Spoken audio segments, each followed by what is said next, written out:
Today we're going to talk about, how to make yourself marketable in the U.S. market here for PTs, OTs, MedTechs, FLPs. I am Katie Glazer. I'm a licensed attorney here in the U.S. I work for Passport USA. I assist international therapists in coming to the U.S., helping them get credentialed and licensed and a visa, and ultimately finding employment here in the U.S. We've helped many, many candidates come to the U.S. With all different types of backgrounds from all over the world. So our goal today is to hopefully help you get here. We do have a couple other people in the room today. We have two of our international recruiters, Courtney Elmore and Sita Nambiar. Everyone say hello. Hi, everybody. Hi, everybody.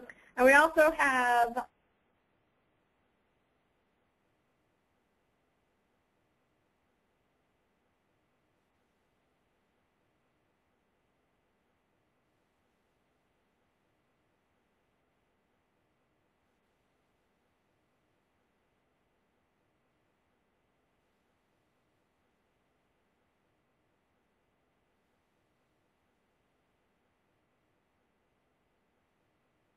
come to the U.S., you're going to be competing with other people. So you want to be able to sell yourself. You have to learn how to sell yourself in this market. So if you are not only going to talk to somebody on the phone, today we're going to help you find a way to make yourself more distinguishable than the other candidates. You can increase your chances of success in the U.S. market by sharpening these skills, sharpening your resume skills. So that's what we're here to talk about today. I just want to give you a brief overview of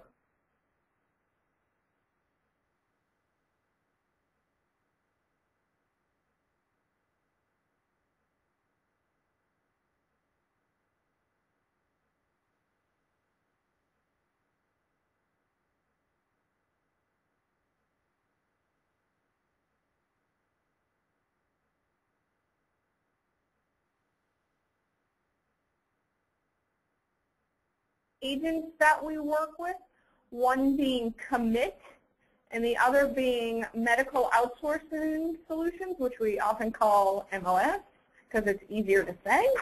And then we have some other U.S.-based partners that we work with. If you're a physical therapist and you're looking for exam prep, we do work with Therapy Exam Prep, which is also known as TEP.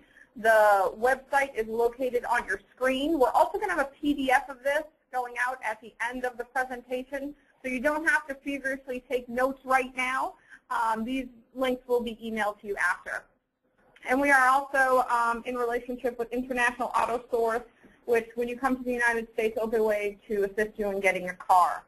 As I briefly said before, we recruit foreign trained medical professionals, PTs, OTs, FLPs, RNs, MedTechs. So we have quite a diverse background with recruiting different candidates.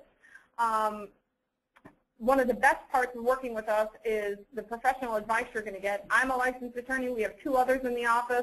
We work with other outside attorneys. Our international recruiters are extremely knowledgeable in credentialing and helping you through the process and visas. And when in doubt, if somebody didn't know something, we will always find an answer for you. We do visa sponsorship. We do H-1B visas. And when you qualify, we also do EB-2 and EB-3 green card sponsorship. We help provide relocation when you do come to the United States. We help you get settled in. You are never alone in this process when you work with Passport USA. We are known as being an extremely candidate-friendly agency. So hopefully you'll be able to join us in the process. And then we also provide you with U.S. employment, which is the reason why you're coming over here. So we would get you employed with one of our healthcare partners, whether that be a hospital, a skilled nursing facility, a home health setting, or even an outpatient setting. And like I said before, we're expertise in, visa filings. We do work with two other outside counsels, which you'll see their links that you could check them out. Masilla Unkenhold and Hammond Law Group. Both are, two of the leading immigration law firms for healthcare professionals. And we are also part of the AAIRH Association. That's the shortened version. But it is the American Association of International Healthcare Recruiters, which we believe in the ethical treatment of all international professionals. So, we do hold ourselves to a higher standard of ethical treatment of our candidates. So that should make you feel comfortable when you are working with us. So this beautiful map that's up here can show you some of the places that we currently have candidates. Obviously, those little suns, I think come October, will more than quadruple. Just to give you an idea, we'll probably be in almost every state at that point. We'll have people just spread across the country, which is wonderful. We keep on growing by leaps and bounds, and the opportunities that we have in every state grow every week. So this is good for you. It will give you the opportunity to have, the diversity of being able to go to different states, go to different facilities. So this is exciting for you to be able to check out where we do have opportunities. So today we're going to help you by going over some resume tips and examples. After this presentation, you can also go onto our website, and there will be sample resumes to look at. And then we'll talk about preferred employment experience. And then we're going to go over some fun interview skills, my favorite part. The first thing we're going to talk about is to develop an impressive resume. A resume is one of the best ways to separate yourself from other candidates. You have to remember, this is the first thing an employer is going to see of you, your resume. It's a synopsis of your experience. And, they're going to look at this and say why you're the better candidate than someone else. So the first thing you want to do is become impressive on this paper resume. Candidates in other countries do set up their resumes different than us here in the United States. That's why we are going to put some samples on there. Sometimes you're going to list things that we wouldn't list here. So we want to make sure that we're going to help you make an impressive resume that's going to appeal to our employers here. Some general resume rules are, you want to include all your job and school experience within the last 10 years. If there are any gaps on there, you're going to want to explain those. The more information you provide about your background, the better it is, but you do not, and I'm going to tell you this, this is one of the biggest pet peeves I see. You do not want a novel. A resume is not a novel. Sita, how many resumes have you looked at that are more than like 2 pages? Like every resume? So what we have to do is, of course, we're not going to just send those resumes out to our clients. What we're going to do is, before we do that, we're going to give you some sample resumes to go back and try to adjust it. Because when I say put in a lot of information, that doesn't mean make it 15 pages. Because here in the United States, the optimal resume will not be more than 2 pages to list all your experience. And I know you want to tell them everything you've done, but there's ways to shorten it and yet still highlight everything that you've done. You do want to highlight things like special trainings and techniques. If you've done a special class, if you're a physical therapy person and you're doing, special techniques, you want to put that on there. Things that you want to exclude, your current marital status, if you have children, religious affiliations. Those are things that we do not put on a resume here in the United States, although I know it's probably customary in your own country. I do not have a problem with putting pictures on there. Some of our clients do like to see the pictures on there, and that is because most of the time they're never going to meet you in person until they actually hire you. So it's always good to be able to say, oh, now I kind of have a general idea of what that person looks like. But if you are going to put it on the picture on there, make sure you look pretty. I'll get add to that too. Things cannot put on there be like height, weight, things like that. I mean that. Yeah, those are other things things not to put on a U.S. resume. Yeah, those are some funny things that we come across that we would just not normally ever see. Especially if you ever see a woman put their weight on their resume, that is something you normally would never see here in the United States. It's just something that people would consider, private. But I do love, being able to see what other people put on there. But we do help candidates take that type of stuff off before we actually submit it to a client. Some other general resume tips that we have: keep updating your resume so it represents all your current and latest information. One of the things that drives us insane is somebody submits a resume and it doesn't look like they're working, and then they'll be like, no, but I'm working at a hospital right now. That is super important to put on there. So you always want to keep on updating. If you start a new job, just go to your resume, add it on there, and put your start date and then put to present. Then U.S. employers are more accustomed to seeing the term internship rather than volunteer. Internship, I think just to them it sounds better. Even if you are doing the same types of things, you might want to say internship rather than volunteer.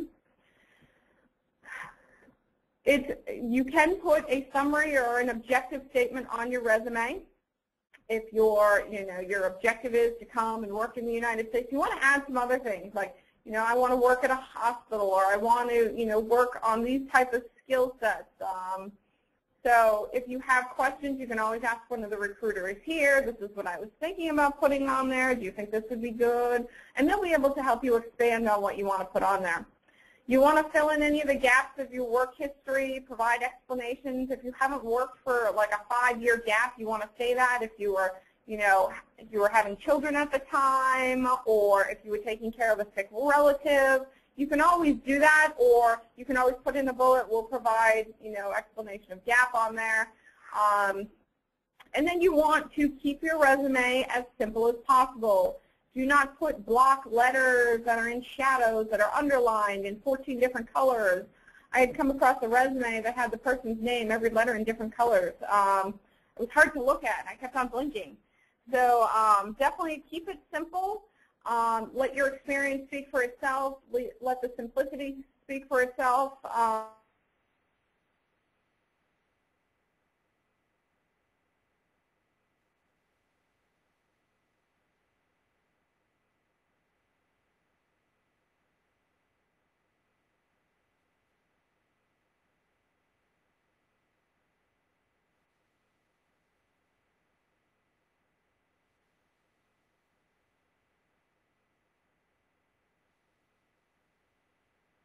Format, or just do it very simple but easy for them to open and view is much better than, I've gotten many resumes where we're like, I don't know what program it's in, I can't even open it. So, use something that's widely accepted. That's a very good point, because there are oftentimes recruiters will get resumes in and they can't open them, then I have to send them over to technical people to try to open them. And if they can't open them, they're just, sometimes they might just give up because of the amount of candidates that are coming in. So you don't want to fall into that group.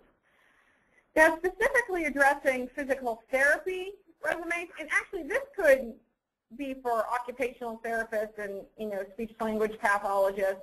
Mention the methods that you use. If you do something specific, I know specifically for, PTs, if you are an orthopedic PT, if you are specifically really involved in neuro, you want to mention keywords that go along with that, because that might be something that appeals to one of our clients that may be in a hospital that is looking for a specific type of candidate.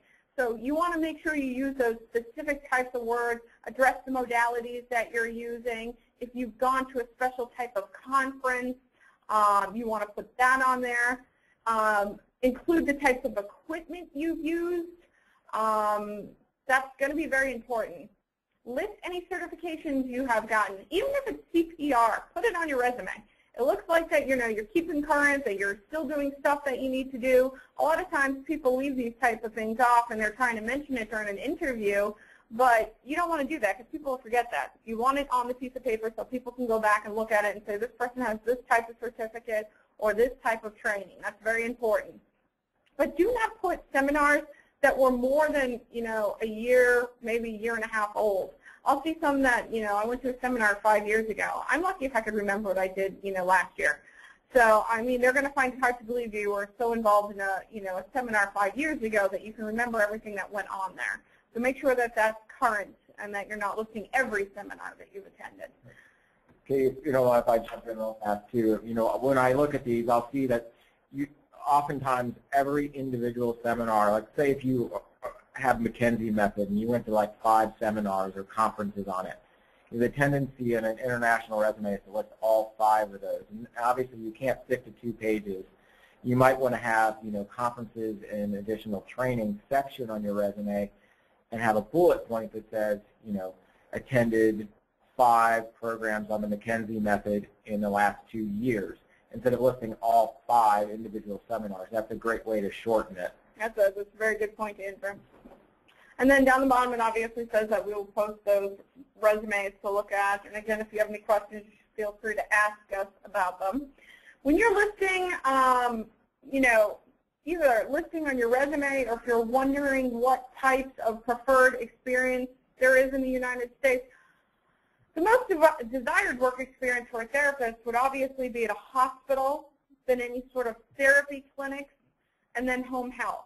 Anything outside of that is fine, and you should list it.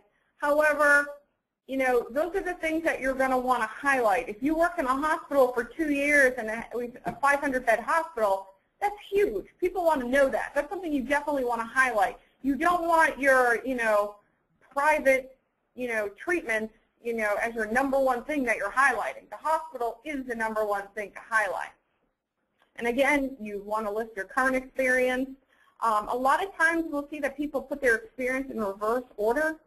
Don't do that. It confuses people. So you want to put, what you did, most recent, and then work back from there. Work outside of your profession, definitely do not highlight. If you work at, a convenience store or a grocery store, that's great. And that can be an explanation because, you were laid off from your job or something. However, it's not something that you want to highlight 400, tasks that you did as a grocery clerk. And then we're going to get back to volunteering. Again, try to use the word internship.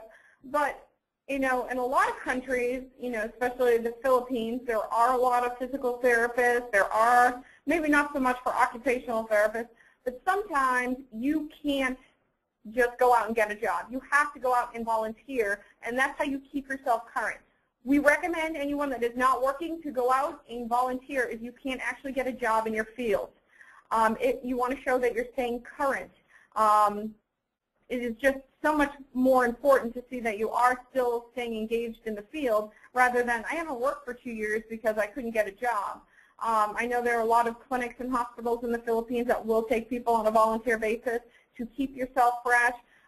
You'll start to learn. You just don't want to fall too far outside of the practice because things change all the time with the way that you stretch and move people for physical therapy and occupational therapy. So you want to make sure you're staying current, and the clients will want to hear that you're still staying current. Quick tips on phone interviews. Now, phone interviews for most of our candidates are going to be the only way that you communicate with our client prior to getting here to the United States. You will only do phone interviews. There are some times where there may be a Skype interview where they actually get to see you. However, most of the time it is strictly a phone interview. So normally if our client has 2 openings, they're going to interview 5 people. How do you make yourself sound better on the phone? So you've already gotten through the first hurdle. You have a pretty decent resume. They selected your resume over the 6 or 7 we may have submitted. They want to talk to you, so that's good. Now is when you sell yourself. That is what an interview is. A lot of times I'll come across people that we've interviewed on the phone, and they're what I consider, dead birds. They kind of sit there and chirp a little bit, and they don't really do much else. That's not selling yourself. Again, I'm going to repeat to you, there are a lot of professionals trying to come here to the United States. So this is when you're going to take the time to make yourself be the best and brightest. So on the phone, there's normally going to be anywhere, they can be as fast as 15 minutes and as long as 45 minutes to an hour. I know Courtney has sat in on a lot of these phone interviews, and she'll be able to give us some good insight, especially when we do the mock interviews later. You want to be on time for the phone interviews. A lot of times if Courtney's connecting an interview with one of our clients, we'll call the candidate and they're, outside on the bus. Or, they're picking up the phone. We have to call several times to get them on the line. That is not a good first impression, that you cannot be on the phone or you're outside with a dog barking. So make sure that you are ahead of time and that you are ready to go, and that you're mentally prepared for the interview. You know, before, you know, anytime I would interview, I would mentally prepare before I even, if it was in person, before I walked in and met them, or if I'm doing a phone interview, I take some time to, you know, think about what the possible questions that they could be asking. So you want to be ready, and you want to be on time. And then you want to pay attention, okay? Be energetic and enthusiastic. A lot of times we'll be hearing candidates interview, and you'll hear, yes, no. That is not selling yourself. That is just answering a question in a very dull way. So you want to make sure that you sound very engaged with what the client is asking, and you want to pay attention to the questions that they are asking. You know, oftentimes I hear the therapy manager ask a question, and the candidate doesn't answer the question. They just answer a completely different question. So if you can't hear them or you can't understand them, please always ask, you know, for them to repeat it. Or normally one of our representatives, such as Courtney, will be sitting on the line that will be able to help you understand what they're trying to ask you. You want to be proactive. Be prepared to answer, you know, a series of potential questions. Like I said, that's a part of being mentally prepared. We have put some sample questions that we'll go over. But you want to be prepared for potential questions that, you know, the client's going to ask you. So you're not fumbling with, I haven't thought about that. I don't know how to answer that. Because there is going to be somebody else that follows up the interview that is prepared. And if the client has to say, well, this person had to really think about it, they kept on saying, they didn't know what they were answering, and this other candidate just shot out an answer,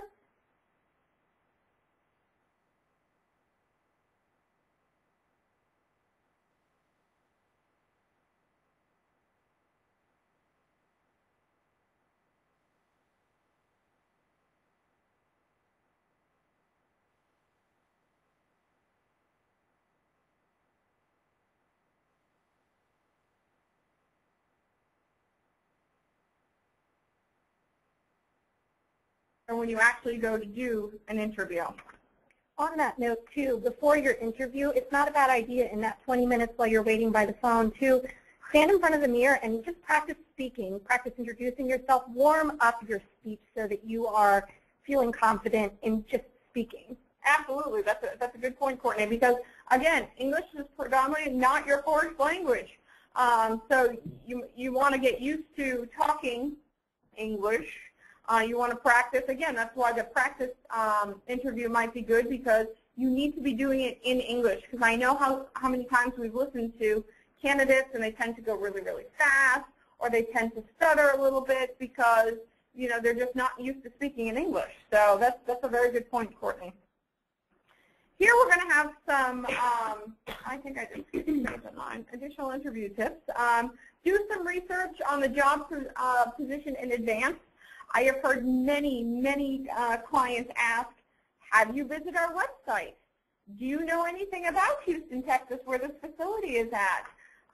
And the candidates are like, no, I haven't been able to look at it, or no, I don't know anything about the area.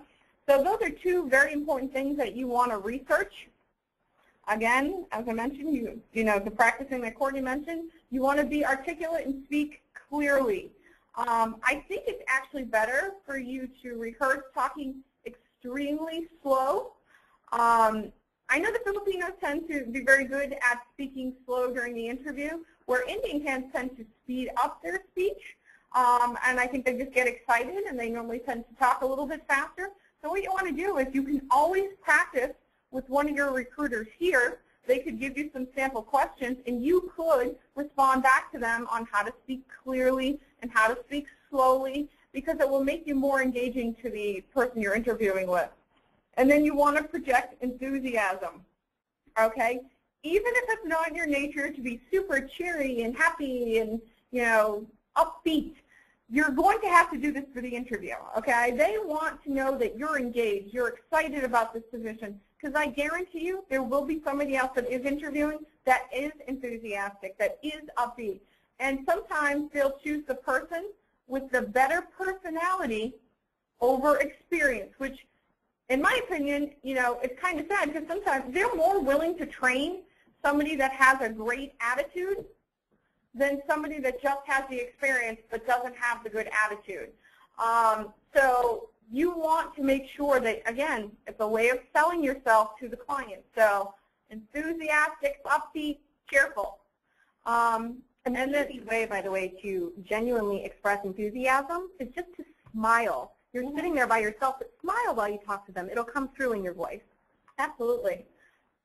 Andrew? One thing that I was going to point out, too, is, just the sheer issue of the time difference. So a lot of times, right now we're doing this, and it's, 8:30 here, and it's in the morning, and it's 8:30 in the Philippines. So if you've got, a client of ours, sometimes we'll say, I want to interview at 11 o'clock. So it might be 11 o'clock at night for you. So, maybe a couple of days in advance. Make sure you get plenty of rest. Absolutely. We've had interviews. Unfortunately, our clients, they pick some weird times, and we try to do the best that we can, that are pretty late in the night. So, you want to make sure you get rest before, or take a nap. Maybe if you're not right before, maybe take a nap earlier that evening, but give yourselves 2 hours to wake up before your interview. Because, you don't want to sound tired and worn out. They want, physical therapy, occupational therapy, speech therapy. They're all dealing with people all day. They need someone that has a high energy. Absolutely. So you don't want to sound worn out on the phone. Yes, and it's also, before the phone call starts, we get on there and talk to the client. We try to remind them of what time it is where you are interviewing, just in case you don't sound fully on. But you could also mention that in your interview. It's midnight here, but I'm really excited for this interview. I'm really jazzed about it. So that will get them knowing that you're pumped up. And it's midnight for you. So that's a good selling point and something that you might want to mention during the call. And the one thing that you're never going to want to ask about, especially if you work with us, you do not ask about money. You do not ask about benefits on the first interview. All those questions are actually going to go to your recruiter. You are paid directly through our company. But as a general rule, if you weren't working through us and you were interviewing, it is probably not customary to talk about money or benefits on the first interview.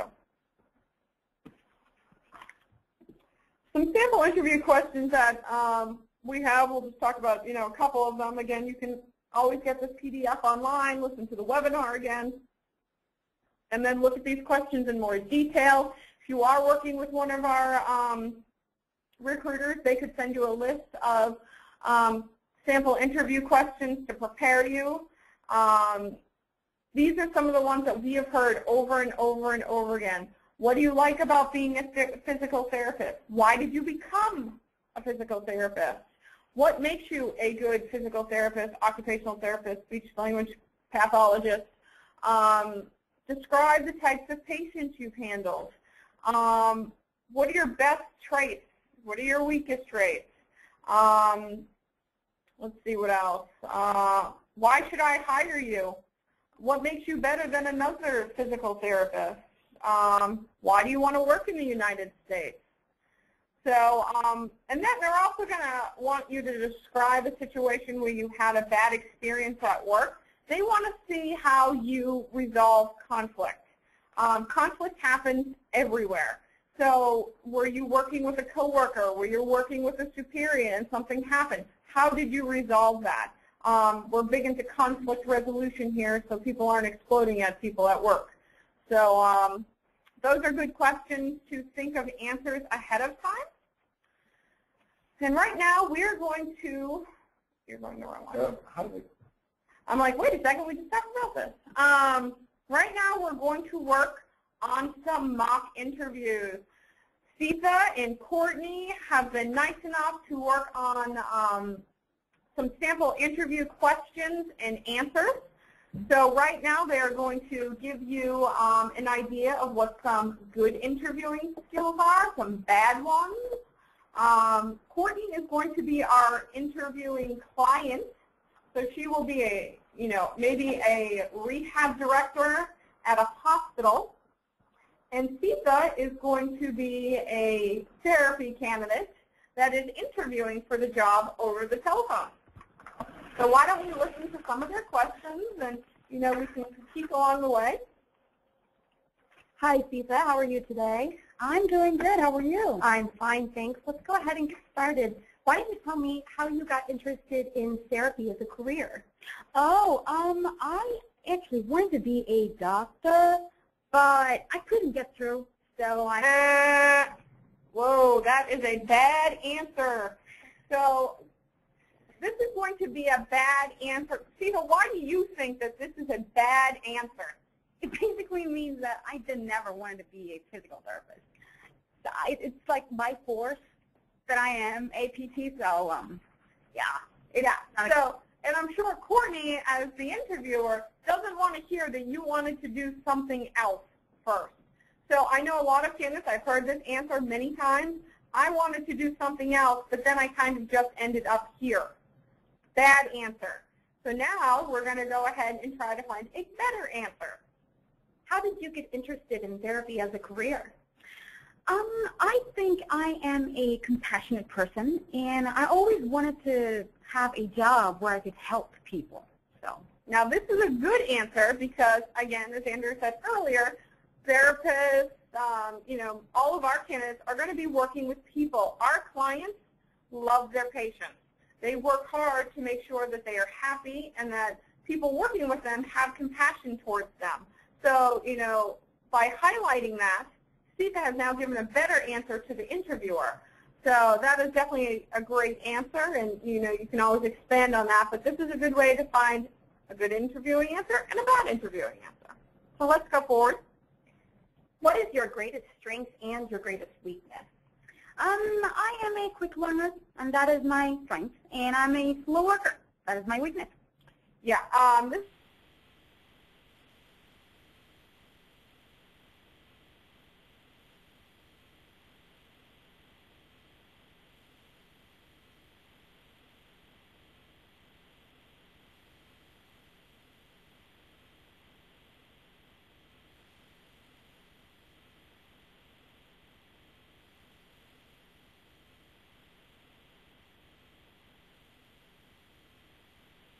I'm a quick learner. This helps me to adapt to new situations and new work methods very quickly. However, I am very thorough in my work, which kind of makes me a bit slow, but all my supervisors have been really happy with me. So she took her weakness and made it a benefit to the client, rather than just saying, I'm a slow worker. Well, I've been known to be a little bit slow, but it's because I'm so thorough. So it's a benefit with a bit of a weakness. So you're still highlighting it and making it look better to the client. On to the next one. Tell me about a time when you had to overcome a problem or an obstacle at work. Oh, I never had a problem at work. I'm a very good worker. I never had a problem. Okay. Even if that were true, they're not going to believe it because they believe everyone's had a problem at work. So you definitely don't want to just say, I've never had a problem at work. So here's a better answer. Tell me about a time when you had to overcome a problem or an obstacle at work. That is a good question. I did have an issue lately with my aide. She was never on time to work, and one day I asked her the reason for this late coming, and she told me that she had to drop her child to her school every time. So I thought about this issue, and I figured that maybe we could adjust her work schedule, and so that she could come like 15 minutes late and leave 15 minutes later, down the regular work schedule. And then this kind of will help her to balance her work and her family. So now this is a much better answer because it also shows that she knew how to resolve conflicts at work in a very detailed way that was beneficial to the facility and to the person she was working with. So that is a great answer. It's definitely a question that comes up often, so it's something that you do want to think about ahead of time. On to the next question. Sita, did you visit our website, and are you familiar with our company? Oh, sorry, I did not have time. Can you tell me something about the company? Yeah, that's something that's a bad answer. Because you're just saying, yeah, I just did not have time, and you know what, I'm really not that engaged in this job. So, you know, that is something you never want to say, well, I didn't have time. So let's go with the better answer on this question. So did you visit our website, and are you familiar with our company? Yes, I did, and I found that the facility has been in Houston, Texas for 5 years. I also know that most of your patients are geriatric. Can you tell me how patients receive referrals to your facility? Yeah, this is a great answer because it just shows how much time she had put into researching the client, researching the location and the patient population, and then she also turned it around saying, you know, I'm so engaged, I want to know more, something that I wasn't able to find out on the website. And then you're able to ask the client, so it shows that you're engaged in the process. On to the next question. Have you ever supervised a therapy assistant before? No, we don't have therapy assistants in my country. Okay, and this is a very true answer for most of you. So I could see why some people will be like, well, that's not a bad answer, it's a true answer. And it is a true answer. This is not a bad answer, but there is a better answer. So let's hear the better answer. Have you ever supervised a therapy assistant before? Well, we don't have assistants in my country, but we do have interns and therapy students. I've been fortunate to have a couple of students under my supervision, and it was a great experience because I got to learn a lot from them while I was helping them in their professional growth. See, this is a great answer because the whole question really had to do with, have you ever supervised somebody? So, you know, it wasn't just have you ever supervised a therapy assistant, although that was a direct question. People found a way to turn it around and still answer their question and probably completely appease the interviewer. So, can I jump in here too? Let's say if you're a newer grad and just haven't had that opportunity, is it really a question about maybe leadership skills and say, you know, I haven't managed someone directly, but I have had some leadership positions. Oh, that absolutely, Andrew. That is definitely something you can. You always want to find a way of just not having it a direct no, I've never done anything. You can always try to elaborate in the question. No, I haven't done this specifically. However, since I'm a new grad, you know, I did run, you know, one of our groups in our classes, and they elected me to be the leader, and you know, we learned a lot from each other. I was able to help other students. So you want to try to turn the question into something that you can answer. And I think we have one more. Two more, sorry. Cesar, thanks so much for your time today. What questions do you have for me? Yes, how much do you pay your therapist? Again, we already covered that. We are not we're not asking about money. Cesar threw that in to throw me off. Here's another common answer we hear. So Cesar, tell me, what questions do you have for me? Oh, I don't have any questions. Thank you. Yes, I don't want to hear that you don't have questions. A lot of time you have had a long interview and things have gone back and forth between the interviewer and the candidate, and you might not have any questions, but you need to come up with a question.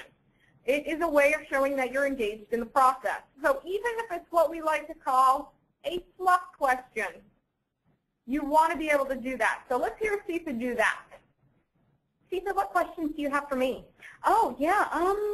Could you tell me a bit more about the work culture in your facility? Yeah, so this way, you know, it may have been something that was a little addressed before, or if one of your planned questions were already addressed earlier, you can ask any sort of question like, well, you know, interviewing clients, why do you work there? What do you like about your job? So then it kind of puts it back on them. They feel very engaged. They feel like you're interested. So even if it's something that you normally wouldn't ask, you want to be prepared to ask something. Katie, a thought I had on that too was you could basically, it sounds a little bit hokey, but you could write down 5 questions that you could always have as a, you know, for all your interviews, and as they might be answered, you say, oh, that one's been answered, so I won't save that for the end. And, you know, if you write down 5, by the end you might have 1 or 2 that are left, like, so, you know, Houston, Texas seems like an interesting town. What do people typically do to have fun down there? So even if it's not work-related and that's the only one that you have left, it kind of might make you relate to them on a personal level and that you're interested in that area of the country. Absolutely. That's actually a really good question for the candidate to ask, because a lot of times they're worried that you're going to get here and you're going to be homesick, or that you're going to get here and you're going to hate, you know, Dallas or, you know, Roswell, New Mexico, and, you know, it's somewhere that they love, but they have a fear that you're not going to love them. So ask them some of the things we do. I like to go out and, you know, play shuffleboard. Or I like to go out and, you know, go to the movie theater that we have in town. I just made us sound 80. It's definitely a good question to ask the interviewing person. So I believe we have one more question here. And this is more to give you kind of an example of Like, not cadence, fast communication. Yeah. This is more of a technique rather than actually the art of answering a question. So we wanted to kind of demonstrate something that we hear often in these interviews, and it's just a way to help you and kind of hear it happen and see why it's not a good thing. So, Seema, tell me a little bit about your experience as a therapist. Oh, well, I have 15 years. 2 years in the hospital, 3 years in the clinic, 10 years in skilled nursing, and I also have my clinic. Whoa, Seema, could you please slow down and tell me that again? Oh, yeah, I mean, the interviewing person heard nothing there because Seema was rambling and she probably was nervous. But again, you can always call your recruiter here to practice answering the question. So Seema, how would you answer that question now? Well, I have 15 years of total experience. I've been in a hospital for 2 years, 3 years in a clinic, and 10 years in skilled nursing. I also own my own clinic. Yeah, so that way Seema was able to slow it down. The interviewing person can take it all in. Okay, she has 15 years of experience. She owns her own clinic, so she obviously is, they are going to be able to get more questions and ask you to expand on that. But if all they hear is, they're going to just be like,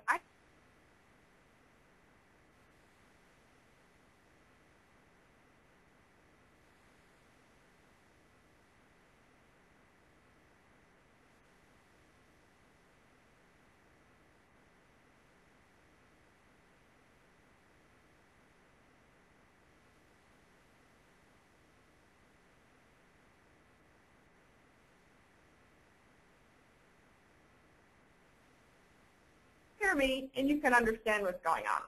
And just like the client who is interviewing you who may ask you to slow down, may ask you to speak up, it's okay for you to ask the same of them. Ask them to repeat the question. Break through those communication barriers. Rather than answering a question incorrectly because you didn't understand it, ask them to repeat it, and that's okay. So I think that is all that we have for today. It has been a great time speaking with all of you this morning. I hope you were able to get some helpful tips. I do hope that you visit our website to get the PDF of this, to look at the sample resumes. We are also able to email you any of these things that you'll need, resumes, you know, interviewing questions. We have all of that easily and readily available for our candidates. And again, you know, it was a pleasure speaking with you, and hopefully you have a great evening or morning wherever you are in the world. And we would like to say good night. Take care. Thank